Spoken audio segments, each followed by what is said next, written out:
Nuestro cántico, vamos a abrir la Biblia en Marcos, en el capítulo 14, Evangelio de Marcos, capítulo 14.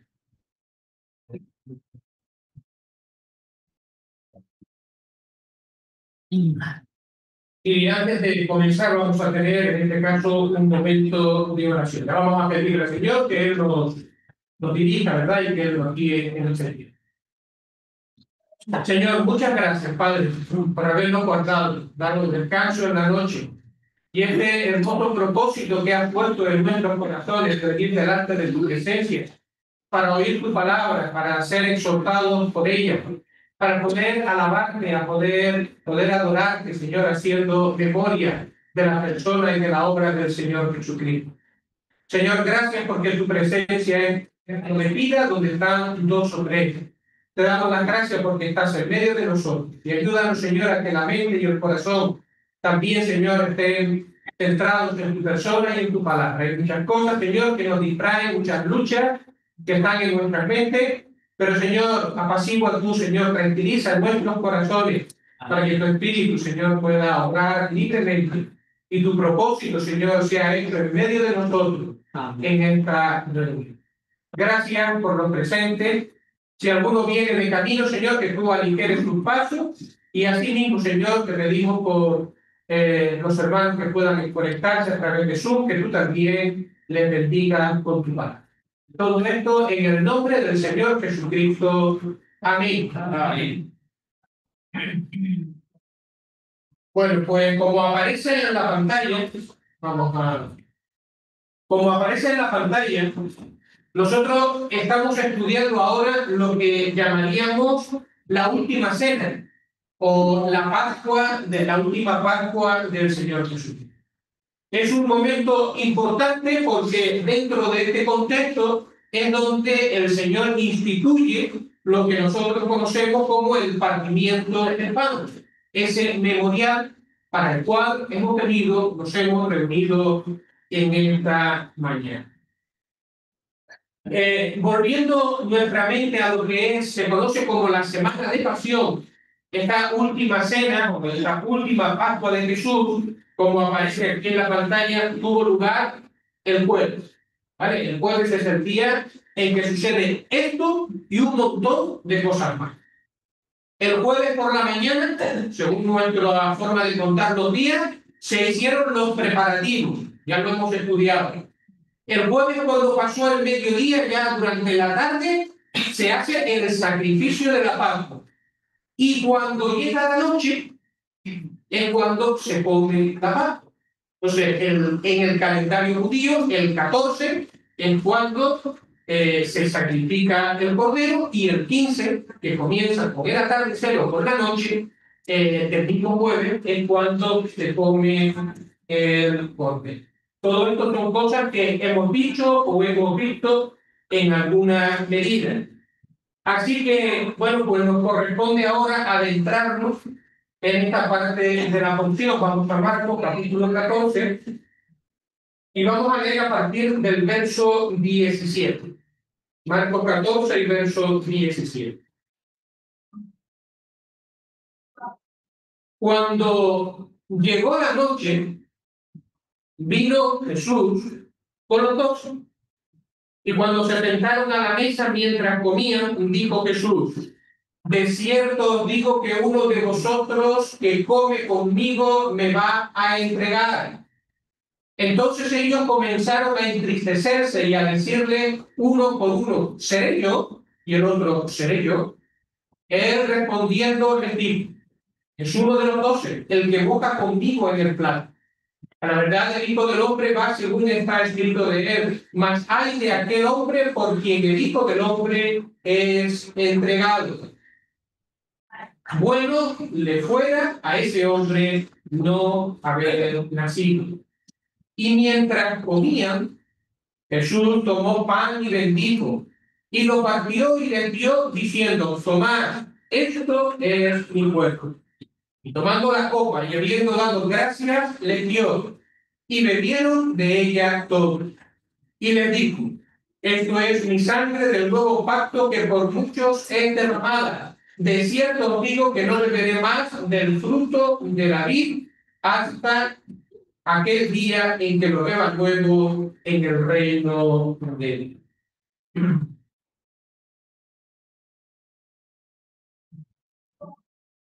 Bueno, pues la porción que nos va a ocupar con la ayuda del Señor es la que va desde los versículos, lo pueden seguir en la Biblia, versículo 18, ¿vale? Cuando se sentaron a la mesa, por 17, cuando llegó la noche, vino él y se sentaron a la mesa hasta el versículo 25. Esto es lo que nos va a ocupar, el estudio que nos va a ocupar en estos días.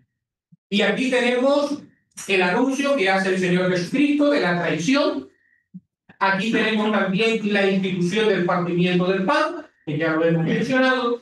Y después, según termina el partimiento del pan y concluye, por lo tanto, también la Pascua, tenemos el anuncio de la negación de Pedro. Eso va a partir del verso 20. Así que tenemos un programa de estudio bastante intenso y bastante interesante. Bueno, volvemos entonces ahora a empezar al versículo 18, ¿vale?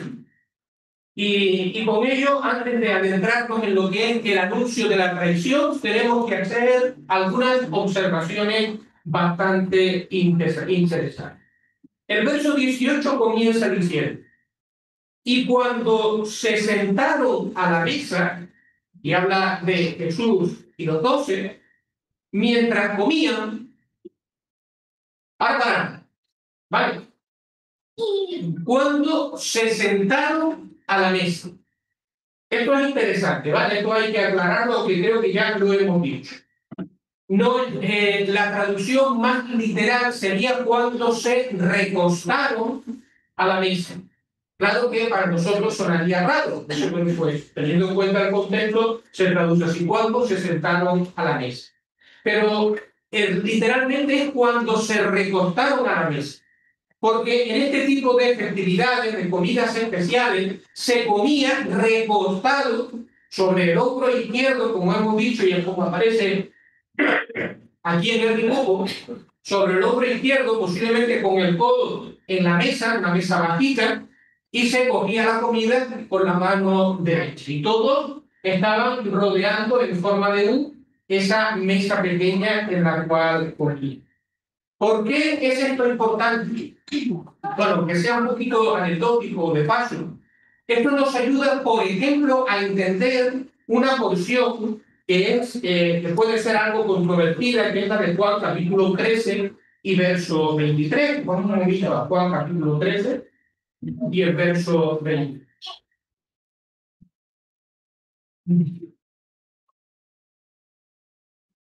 ¿Qué es lo que dicen en estos versículos? Pues en estos versículos, por varias veces se dice que hay un discípulo que está recostado al pecho de Jesús.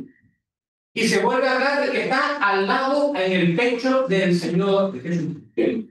Entonces, si nosotros no entendemos la manera en que estamos colocados, esto de que estaba recostado en el pecho de Jesús se puede entender casi de cualquier manera.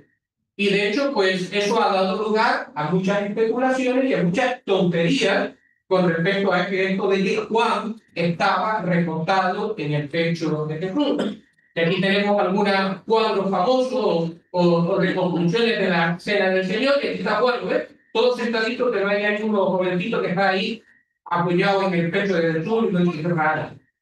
¿Vale? Y aquí hay otra escena parecida, no sé si se ve bien, se puede a lo mejor quitar la luz aquí, ¿vale? No hay ningún problema. Aquí, bueno, pues tenemos al Señor Jesucristo y aquí también a otro discípulo, ahí recostado en el pecho, con una mano encima, etcétera, etcétera. Bueno, pues sencillamente no hay ninguna cosa extraña. Lo que sucede es que ellos comían recostados, con los pies hacia afuera, ¿vale? Rodeando la mesa. Y Juan estaba a la derecha del Señor Jesucristo. Así que si yo estoy aquí, Juan es el siguiente que está acostado aquí. Y así sucesivamente, rodeando la mesa. Bueno, eso es a modo de introducción, ¿verdad? Algunos detalles y Otra cosa interesante que dice el texto es mientras comían. Lo acabamos de leer, versículo 18. Se sentaron a la mesa y mientras comían, Jesús dijo. Y estas mismas palabras se repiten un poquito más adelante. Se repite en el versículo 22, ¿vale? Y allí vuelve a decir, y mientras comían, Jesús tomó pan. Así que y mientras comían es algo interesante. Evidentemente se está refiriendo al desarrollo de la comida de la Pascua. Mientras comían la Pascua, sucedieron una serie de cosas muy interesantes y a las que, en este caso, Marcos llama la atención. Ahora aquí podríamos dedicar un buen tiempo a explicar cómo era la comida de la Pascua, la cena de la Pascua. Pero evidentemente Marcos no lo hizo, ni tampoco el resto de los evangelistas. Entonces, es necesario dar algunos detalles, pero sin entrar necesariamente en mucha profundidad. Lo primero que tenemos que decir es que la comida de la Pascua tenía dos partes, o se podía dividir en dos partes. Una primera parte que podríamos llamar introductoria, y después una segunda parte donde se comía el cordero y era propiamente, o diríamos que era propiamente la cena, el desarrollo de la cena. Así que había una parte introductoria y después pasaba a comer la carne del cordero. Así que la primera pregunta es, ¿qué sucedía en esta parte introductoria de la cena? ¿Qué sucedía al principio? ¿Cómo empezaba la comida? Bueno, pues en esta primera parte era cuando se tomaba una de las copas, la primera copa, se levantaba, se daban las gracias, se hacían una serie de oraciones y después esa copa se repartía entre los presentes, es decir, todos tomaban de aquella copa y a partir de ese momento estaba inaugurada la cena. Así comenzaba la cena. Esto lo tenemos registrado en Lucas. Miren ustedes, porque a lo mejor muchas veces hemos leído el relato de Lucas y nos parece chocante y decimos, ¿estaremos haciendo mal la cena del Señor? Lucas capítulo 22.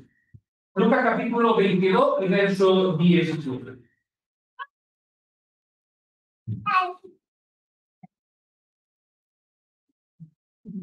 Dice, y habiendo tomado la copa, dio gracias y dijo, tomad esto y repartidlo entre vosotros. Y después viene, o sea, este es el comienzo de la Pascua, de la comida de la Pascua.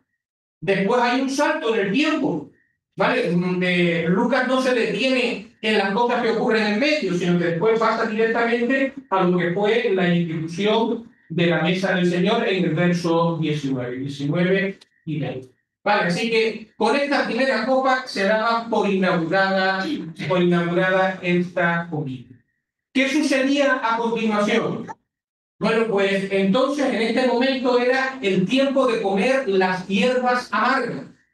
Eran lechugas o eran otro tipo de verduras que se podían comer en ese momento. Se cogía, o el que presidía la mesa, cogía aquellas hierbas amargas, las mezclaba en agua con sal, o en agua con vinagre, o en vinagre, porque de esa manera lo que se quería recordar era la amargura de la esclavitud en Egipto, aquel tiempo amargo, aquel tiempo doloroso.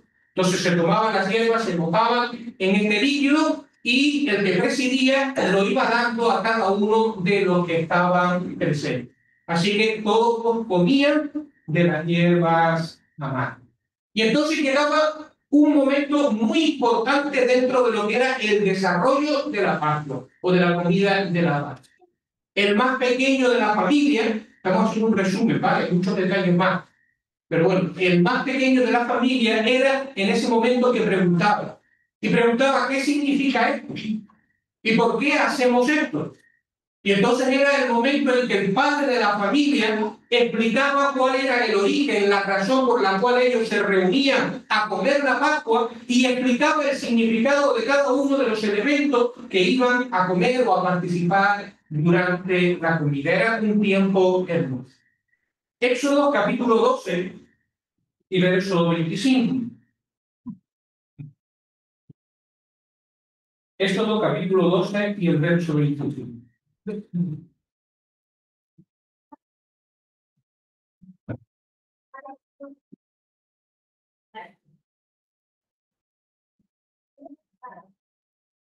Dice: y cuando entréis en la tierra que el Señor os dará, como prometió, guardaréis este rito. Le está hablando del pueblo cuando todavía eran esclavos en Egipto y están a punto de ser liberados.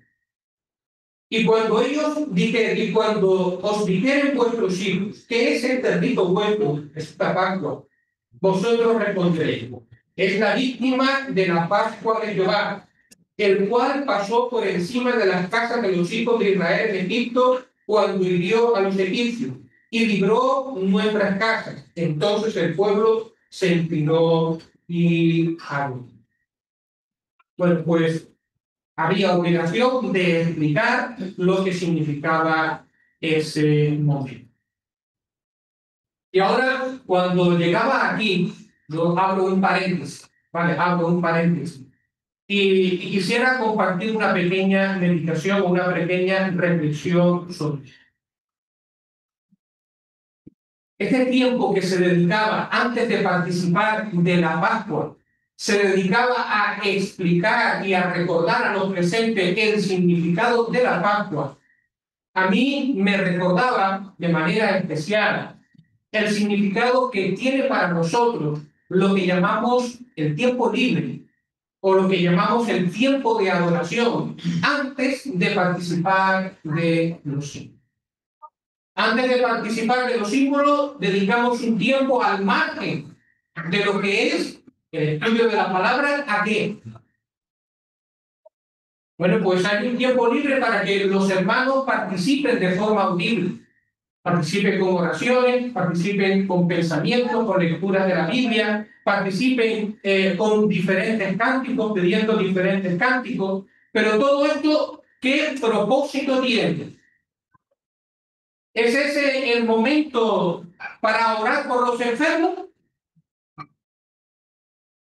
¿Es el momento para, no sé, contar alguna experiencia de cosas que me han sucedido durante la semana? Que también, ¿verdad? Que yo... Bueno, y así sucesivamente. ¿Cuál es el propósito?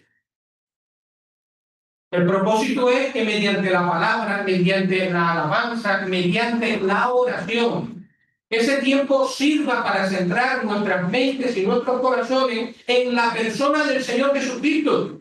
Sirva para centrar nuestras mentes y nuestros corazones en la obra maravillosa de la cruz, en lo que éramos, igual que el pueblo de Israel, esclavos en las amarguras del pecado, y cómo Dios a través de la Pascua, que nuestra Pascua, que es Cristo, ese sacrificio, nos ha librado.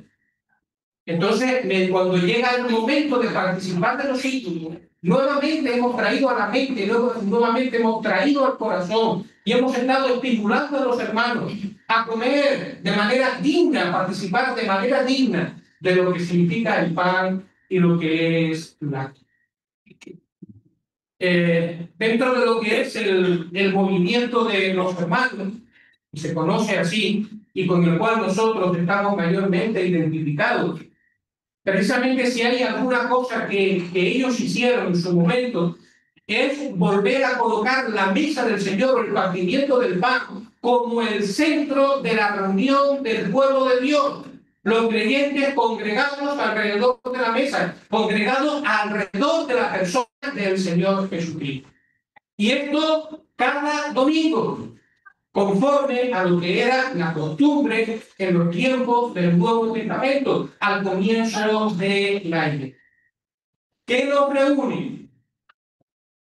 El Día de la Bandera, el Día de las Misiones, el Día de la Madre. Yo no voy a decir ni que se pueda o no se pueda recordar esas cosas, esos eventos, y pueden estar bien, ¿verdad? Pero lo central, lo que reúne al pueblo de Dios cada domingo es hacer memoria del Señor. Él es nuestro centro. Y ese es el propósito principal que nos ha traído en esta mañana. reunidos alrededor de la mesa, para hacer memoria de la obra del Señor. Bueno, porque seguimos un poquito más adelante. Esto era, cierro paréntesis y continuamos con el pensamiento, con la lectura. Esta es la parte introductoria. Y después que se había terminado con lo que era ese recordatorio de lo que significaba aquella comida de la cual iban a participar, no sé si se hacía alguna oración más, pero ya a partir de ese momento empezaba lo que era la comida propiamente dicha, el momento en el cual ya se iba a participar del cordero. Y ese momento comenzaba cuando todos los presentes participaban de lo que llamaban el pan de la pobreza o el pan de pobreza. ¿Qué significa esto? Bueno, pues que se habían partido, en un momento anterior se había tomado una torta y se había partido en pedazos pequeños, más o menos pequeños. Y se partía porque los pobres, decían, no comen panes enteros, sino comen mendrugos, pedazos de pan. Eso se llamaba un pan de pobre. Y entonces, comenzando por el que preside la mesa, se tomaba una de esas pequeñas porciones de pan, se volvían a colocar hierbas amargas. Y después esa porción de pan, en algunos casos parece que se colocaba también ya la carne o parte de la carne del cordero, se mojaba en una especie de salsa marrón que había en la mesa. Esa salsa marrón estaba hecha de pasas, estaba hecha de uva, estaba hecha, en fin, era algo más agradable de comer. Pero ese color marrón tenía el propósito de recordar los ladrillos de Egipto, es decir, como ellos estuvieron trabajando, amasando ladrillos y trabajando de manera dura en Egipto en esclavitud. Si las hierbas amargas, como pan, con la salsa marrón, se mojaba en aquella salsa y después se repartía también a los presentes. Y esa era la manera en que, digamos que ya oficialmente estaban entrando en que era la comida del cordero propiamente. Eso no tiene nada que ver con el partimiento del pan, ¿eh? Porque eso viene después. Todavía no hemos llegado, todavía el Señor no ha llegado ahí en la cena. Aunque nos gusta eso relacionado, pero no, y todavía no. No tiene nada que ver con el. Estamos describiendo cómo se hacía la comida en aquel cordero. Y ya cuando todos habían participado de las hierbas amargas mojadas en aquella salsa rosa, entonces ya se traía el cordero y entonces ya se comía el cordero. Y cuando se había acabado la comida del cordero, entonces se bebía una tercera copa. ¿Vale? Nos hemos saltado la segunda, no sé dónde quedó, y al final de la introducción. Y bueno, ahora es cuando se tomaba la tercera copa. Una tercera copa que se llamaba la copa de acción de gracia. Ese es un nombre importante que lo retengamos, porque después sí va a estar relacionado con lo que será la institución de la mesa del Señor. Pero ahora, ya cuando se había comido el cordero, se tomaba esta tercera copa, la copa de acción de gracia. Le seguían una serie de oraciones, se tomaba una cuarta copa, se cantaba el cántico final y se daba por terminada la comida. Marcos capítulo 14, que no se falta irnos muy lejos, y el versículo 26. Dice, y cuando hubieron cantado el himno, es decir, tomaron la cuarta copa, posiblemente, hicieron las oraciones, cantaron el himno, los salmos finales, salieron al monte del Señor. Así que Lucas nos narra cómo empieza la cena, y en este caso en Marcos leemos cómo concluye Lucas. Bueno, pues todo esto a modo introductorio para más o menos tener una idea del contexto, ¿verdad? De cómo se desarrolló aquella actividad. Porque aquí lo dice, mientras comían pasó esto. Dice, y mientras comían pasó esto. El Señor hizo esto. Esto es un resumen muy resumido, ¿vale? De lo que fue la Pascua, de la comida de la Pascua.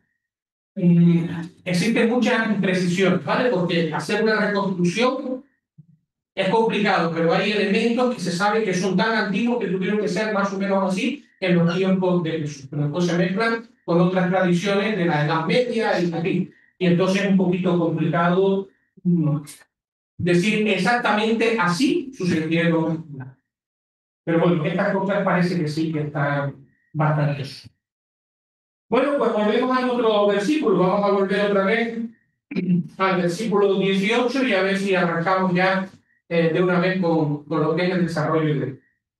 Dice, y cuando se sentaron a la mesa, mientras comían, dijo Jesús, de cierto os digo que uno de vosotros que come conmigo me va a entregar. Mientras comían. Vale, hay un estudioso, un erudito, que es un judío convertido al cristianismo en el siglo XIX, que se llama Albert Edersheim, no sé si espera bien pronunciado, y es el autor que más o menos estoy siguiendo para desarrollar esta parte. Él dice que este anuncio solemne del Señor posiblemente lo hizo cuando termina esa parte introductoria y antes de empezar propiamente lo que es la comida de él. Allí el Señor Jesucristo hace una solemne declaración y dice, uno de vosotros que come conmigo me va a entregar.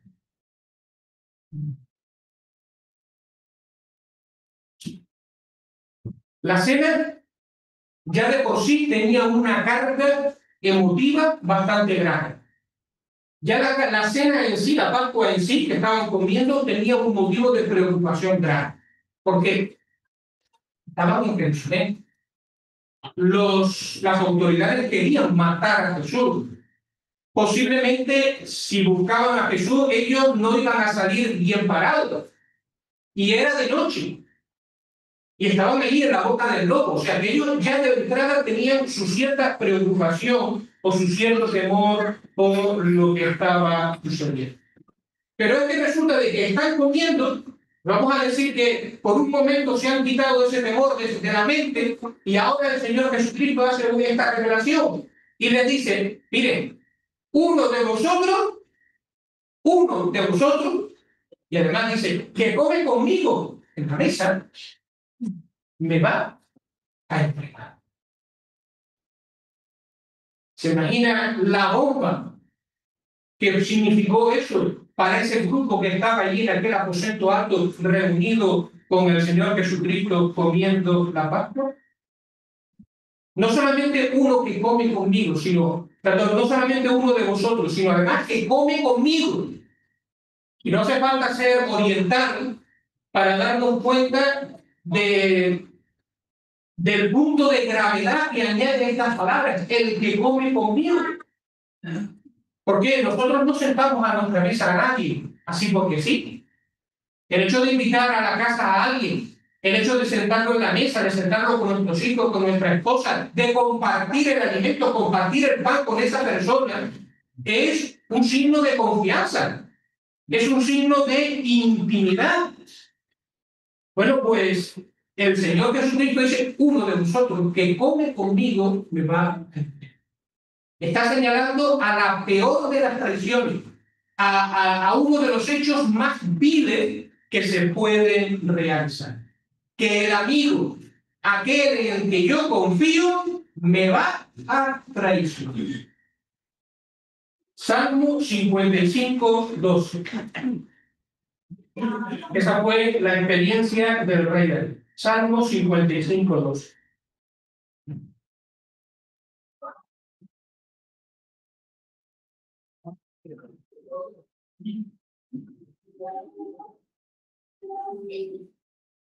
Dice, porque no me enfrentó un amigo, lo cual habría soportado, ni se alzó contra mí el que me aborrecía, porque me hubiera ocultado de él, sino tú, hombre, al parecer íntimo mío, mi vida y mi familiar, que juntos comunicábamos dulcemente los secretos y andábamos en amistad en la casa de Dios.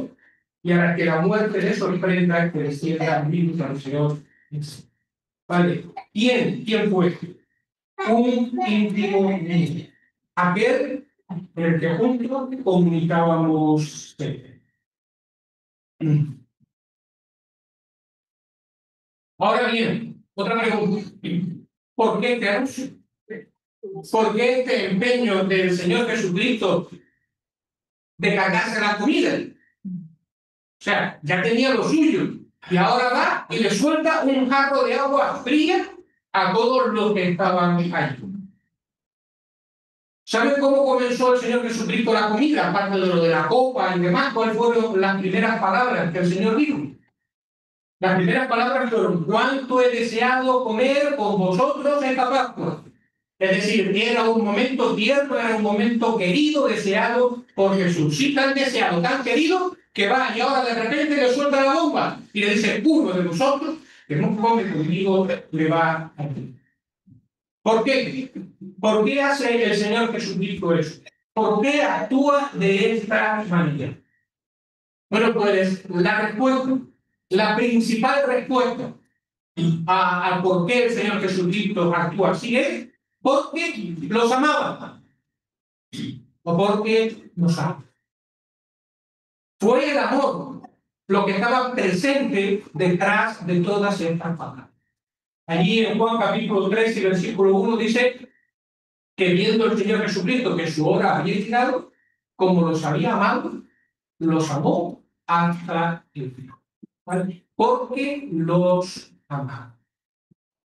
¿Cómo se explica esto?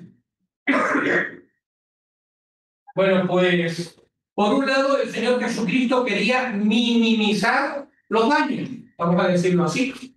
Es decir, el momento iba a ser duro, pero no es lo mismo que tú estuvieses advertido y supieses lo que va a pasar, a que de repente se desata la bomba y pasa esto. Entonces, ellos ya estaban advertidos, ellos ya sabían que algo terrible iba a pasar. Así que, de alguna manera, se trataba de minimizar las consecuencias. Además, el Señor ya se los había venido advirtiendo desde hacía tiempo que ese día era especialmente señalado en la vida del Señor Jesús. Pero quizás lo más importante,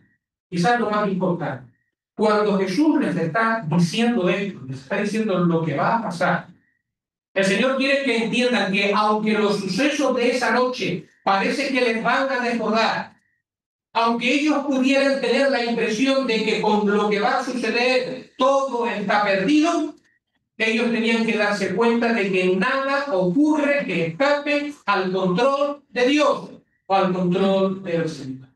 Jesús lo sabía y estaba allí sabiéndolo y no toma medidas y lo anuncia sabiéndolo. Por lo tanto, no es una tragedia, sí es una tragedia lo que va a suceder, pero no es una tragedia, no está todo perdido. Al final todo forma parte del propósito de Dios. Dios está usando todas las circunstancias para cumplir su propósito. Y su obra es lo que se va a hacer finalmente. De alguna manera los discípulos tienen que empezar a entender esto, para que la desesperación no se apodere de ellos de manera irremediable. ¿Por qué este anuncio? Bueno, pues todavía hay una razón más. Porque Jesús amaba. ¿Qué les parece? Porque Jesús amaba a Judas.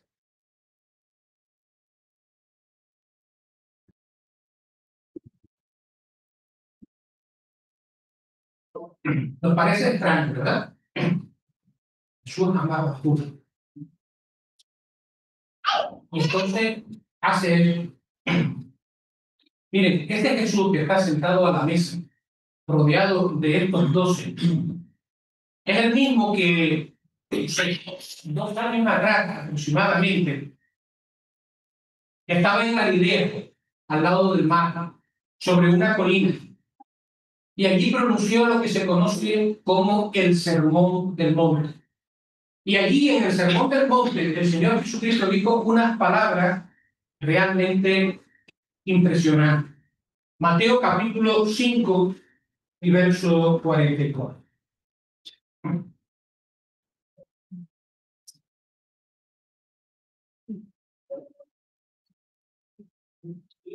43. Oísteis que fue dicho: amarás a tu prójimo y aborrecerás a tu enemigo. Pero yo os digo: amad a vuestros enemigos, bendecid a los que os maldicen, haced bien a los que os aborrecen, y orad por los que os ultrajan y os persiguen. ¿Sabe qué significa esto?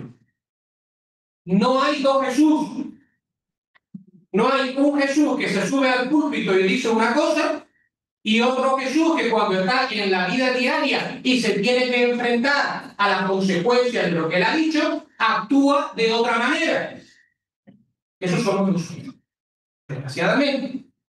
En el púlpito o en las conversaciones o a nuestro alrededor, pues decimos muchas cosas y muchas palabras bonitas, pero cuando llega el momento donde estamos enfrentando una realidad que hemos enunciado antes, pues no somos capaces de actuar conforme a lo que hemos dicho, a lo que hemos hablado.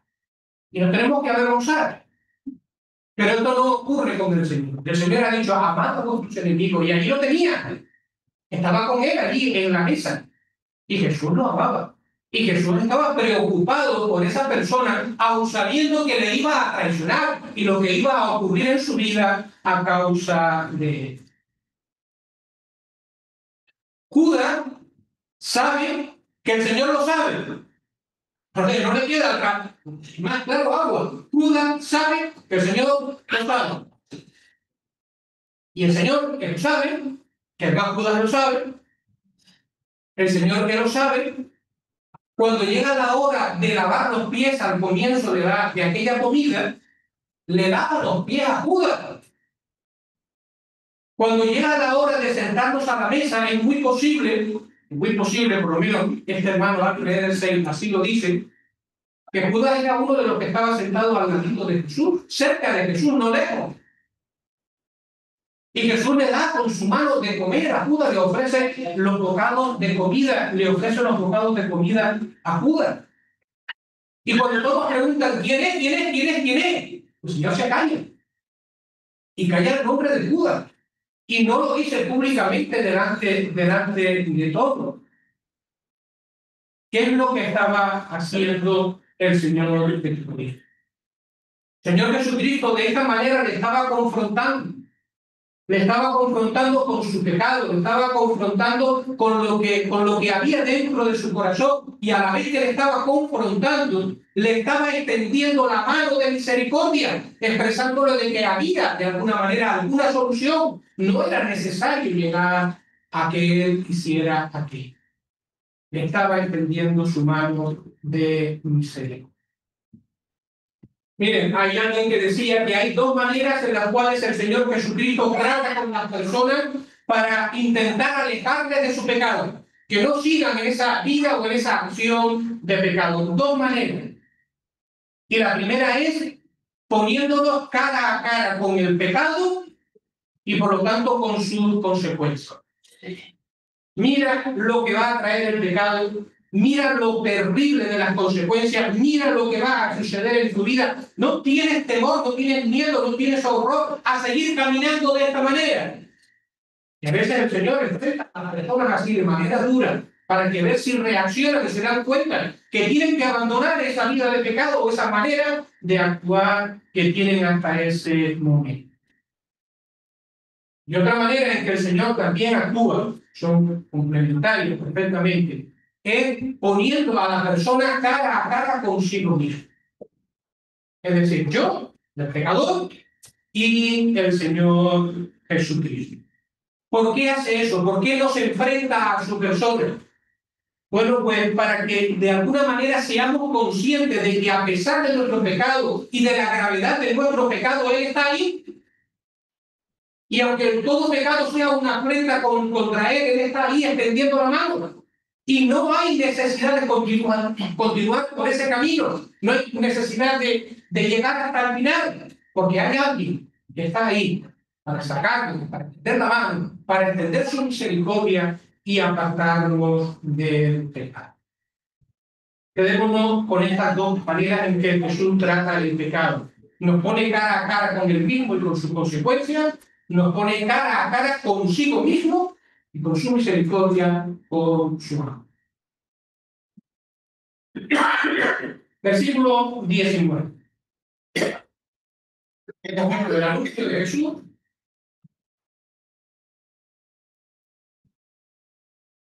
Vamos ahora a lo que es la reacción. ¿Cómo reaccionan los discípulos? Dice, uno de vosotros que come conmigo me va a entregar. Verso 19. Entonces ellos comenzaron a entristecerse y a decirle uno por uno, ¿seré yo? Y el otro, ¿seré yo?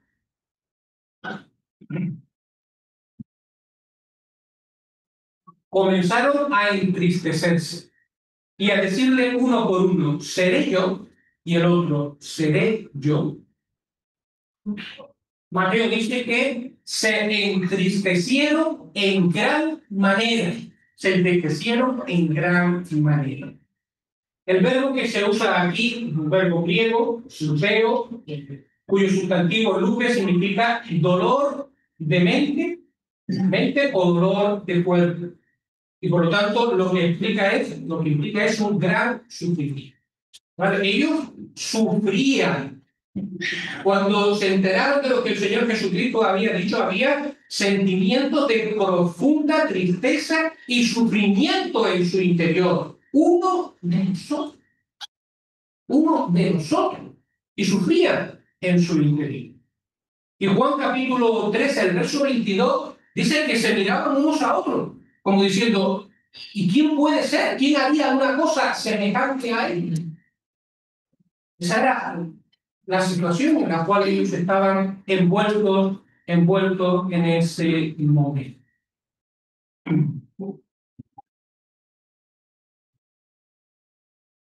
Ninguno de ellos se le había pasado por la cabeza, a Judas, traicionar a Jesús. ¿Cómo? ¿Cómo voy a hacer yo esto?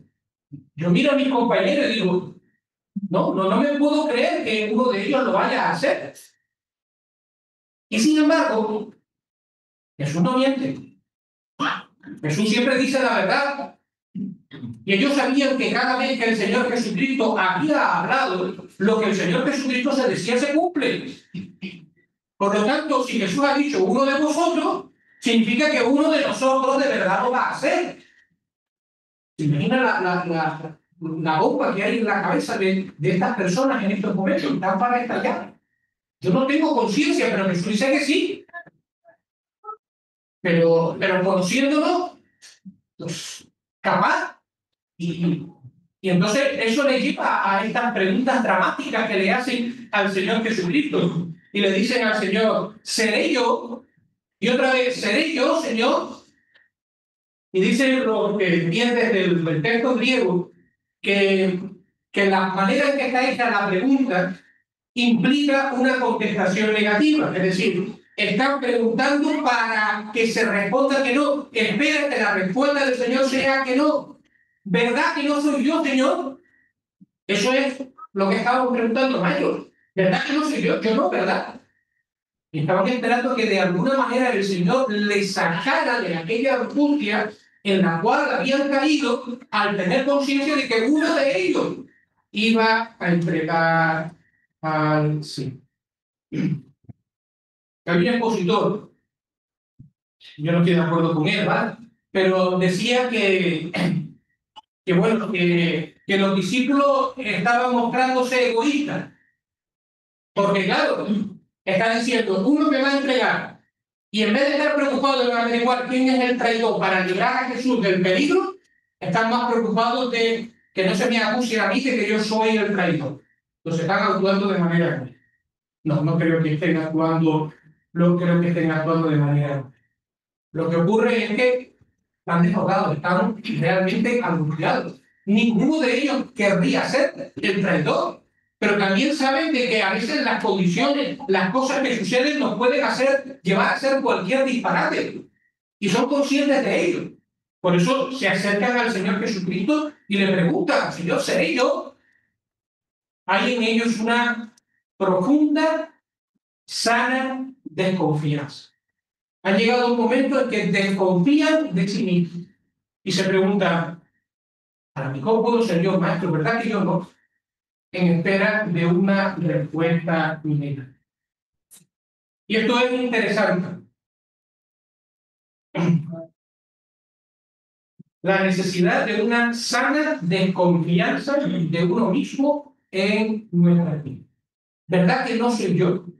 Porque en el fondo yo sé que cualquier cosa puede pasar y que cualquier cosa que yo me empeñe en decir que no, también la puedo hacer. Maestro, Señor, es como preguntaron los discípulos. Judas dijo, maestro. Los discípulos le dijeron, Señor, Señor, ¿verdad que no soy yo? Hermano, tener una sana desconfianza de nosotros mismos, de nuestras habilidades, de nuestras capacidades para vivir la vida cristiana, para servir al Señor, es bueno. Y pongo lo de sana desconfianza porque no quiero crear un ambiente de permiso aquí, como que, no tenemos que pensar que yo puedo, que yo... No, hay que tener lo justo, ¿verdad? Hay que tener una sana confianza en sí mismo. Cuando decimos esto, estamos hablando en contra de la prepotencia. Cuando decimos esto, estamos hablando en contra de la autocomplacencia. ¿Vale? La prepotencia y la autocomplacencia, yo puedo, yo soy capaz, yo no necesito más nada, mira cómo yo lo logro, dice yo, son malos compañeros de la vida en general, pero especialmente de la vida cristiana. El creyente necesita apoyarse siempre en el Señor Jesucristo, siempre en su palabra y siempre en el poder que el Señor nos da para poder vivir y actuar en la vida cristiana. Romanos capítulo 12,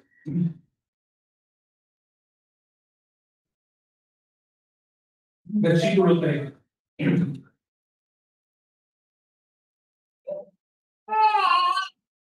Digo pues por la gracia que me es dada a cada cual que está entre vosotros, que no tenga más alto concepto de sí que el que debe tener, sino que piense de sí con cordura, conforme a la medida de fe que Dios repartió a cada uno. Segunda de Timoteo, capítulo 1 y versículo 7.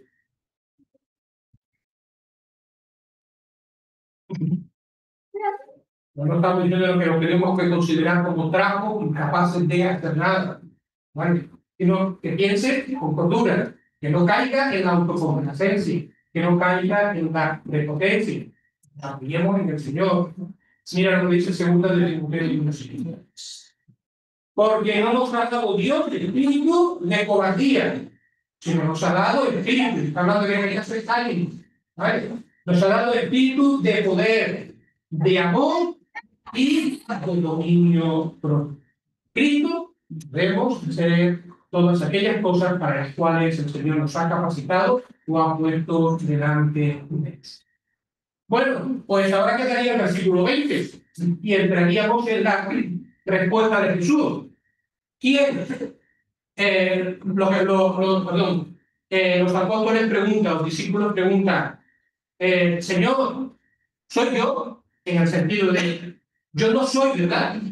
Porque ellos desean ser excluidos de un comportamiento también. ¿Qué responde el Señor Jesucristo? Nos acabó el tiempo y lo tenemos que dejar no para el jueves, porque yo estaba pensando, digo, bueno, el jueves ya no importa en qué momento ya lo retomamos y el jueves completamos.